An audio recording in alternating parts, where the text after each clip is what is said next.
আসসালামু আলাইকুম, welcome again another new brand video. আজকের ভিডিওটা হচ্ছে কুয়েতে অবস্থিত যারা আছে তাদের জন্য সতর্কতামূলক ভিডিও। কারণ এমন পরিস্থিতিতে আমরা কুয়েতের বিভিন্ন জায়গায় অবস্থিত ভাই ব্রাদার আমরা পড়ে থাকি, যার জন্য হচ্ছে আমি শেয়ার করতে চাই আপনাদের মাঝে মানে আজকের বিষয়টা। তা আমি থাকি হচ্ছে জিলিবাল শৈকে।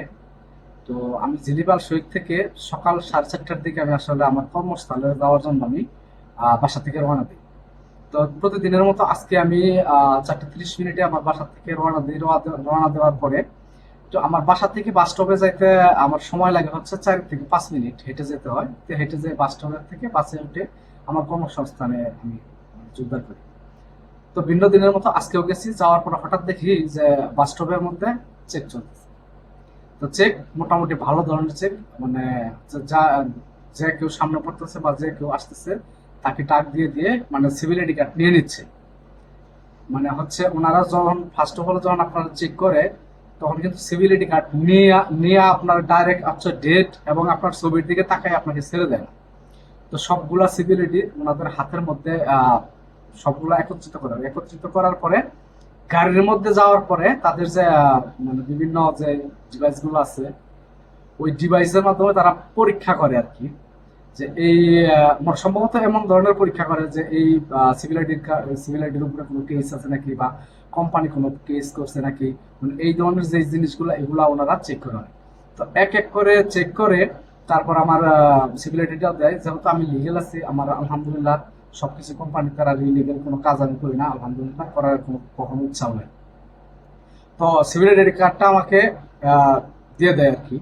তো দিয়ে দেয়, তারপরেও দেখছি যে ওখান থেকে 2-3টা লোককে আমার সামন থেকে সিভিল আইডি কার্ড চেক করে ওনারা কিন্তু নিয়ে গেছে হয়তো কোম্পানি তাদের ইনহাউস কেস দিতে পারে বা ওটা যে কোনো কিছু একটা সমস্যা আছে যার জন্য হচ্ছে তাদের ডিভাইসে চেক করে কিন্তু নিয়ে গেছে।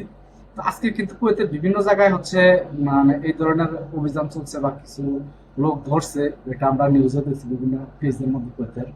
তা আমি বাংলাদেশের ভাই ব্রাদার যারা আছেন তাদের আমি দৃষ্টি আকর্ষণ করবো, এবং যারা আসলে মানে সেম কোভিলের কাজ করেন বা সেম কোম্পানির লোক তাদের তো কোনো সমস্যা নাই, তাদের এটা লিগেল। তারা হচ্ছে যেই কাজের উপরে আসছে, যেই কোম্পানির ভিসা, এই কোম্পানির কন্ট্রাক্ট অথবা এই কোম্পানির কাজ করছে তাদের সমস্যা হওয়ার কথা না ইনশাল্লাহ। তারপরেও যারা আছে যে হচ্ছে পার্ট টাইম মূলক কাজ করেন বা হচ্ছে এক কোম্পানির রাখামা মক্তব্য রাখামা তারাও বাইরে কাজ করেন, তারা তারা ভাই আপনারা একটু সতর্কতামূলক থাকবেন এবং সাবধানে থাকবেন। কারণ হচ্ছে কুয়েতের পরিস্থিতি তো জানেনি, কখন কি কার কি হয় এটা আসলে বলাই মুশকিল। এমনকি বিভিন্ন সময় দেখা যায় কিন্তু এই ভিড়ে ভালো কিছু মানুষও ফেসে যায়। যাই হোক, তো কুয়েতের পরিস্থিতি আসলে থেমে থেমে খুব একটা বড় বড় ঝটকা ঝটকা দিতেছে আর কি। তো যারা কুয়েতে আছেন প্রতিটা ভাই ব্রাদারকে দৃষ্টি আকর্ষণ করবো, সবাই সেফলি থাকেন এবং যার যার আইডি কার্ড মানে যেই আহ, আমাদের যে এগুলো আইডেন্টিফাই করার জন্য যে কাগজপাতিগুলা এগুলো আমাদের সাথেই রাখুন বা আমরাও রাখি, আপনারাও রাখুন, এই আর কি। তো ইনশাল্লাহ যে যেখানে থাকেন ভালো থাকেন, সুস্থ থাকেন, নিরাপদে থাকেন। আপনাদের জন্য শুভকামনা। আসসালামু আলাইকুম।